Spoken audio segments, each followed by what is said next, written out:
Ladies, I regret to inform you it is once again time for our semi-regular chat about our complicity in rewarding male mediocrity.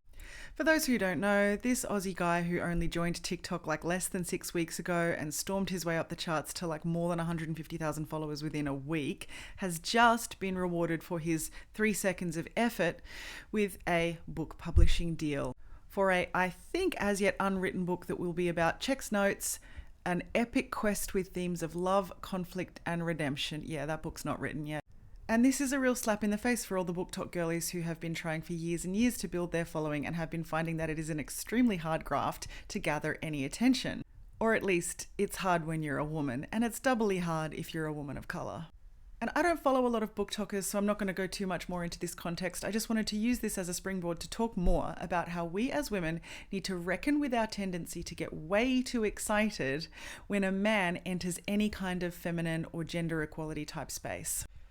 I've obviously been operating in the online feminist activist space for more than 4 years now, so this is the context where I have seen a repeat of this exact type of thing. There are a lot of feminists out there online, and many of them will have had the same experience as me, which is that it can take quite a long time to build an audience following, and that growth is quite slow even if it is steady.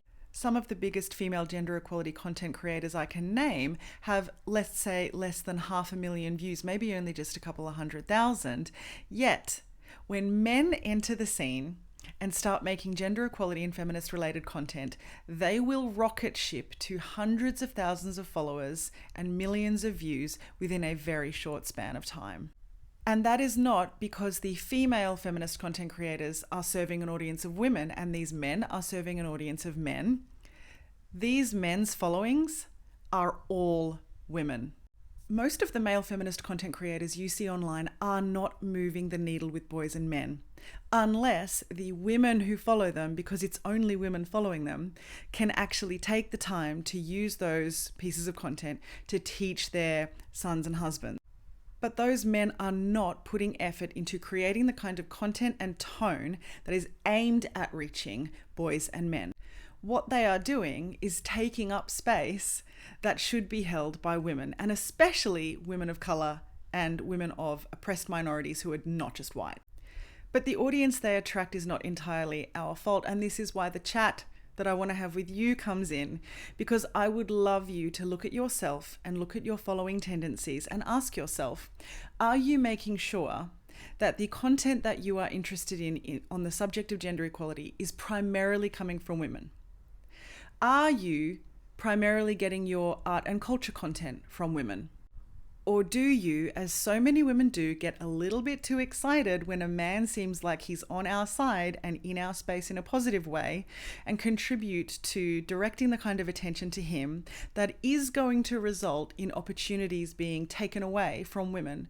So in some cases, it really is a zero-sum game. For example, the publishing industry, just like this, there are so many women who have been plugging away at their writing careers, trying to use social media to further it, trying to get those eyes on their work.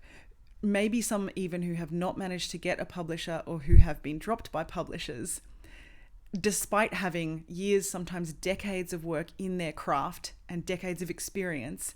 And then this guy, who it's unclear has ever written a book, ever written long form prose, is given a book deal because he's an Aussie larrikin who women like. And well, who can blame the publisher? Ladies, it is the fact that you are following him and not giving your attention to women in this space that he has this following to begin with. And in the same way, of course, people like me have to be careful that we're not following too many white feminists, right? I have to make sure I'm following women of color, disabled women, neurodivergent women, women who don't fit into the same boxes I fit in, because I am sure I have benefited from white privilege in gathering the following that I have. So I'm not asking you to do something that I wouldn't do myself. This is something that we all need together, is to examine the way that we get way too excited about men being even a little bit decent and even a little bit femme in their interests.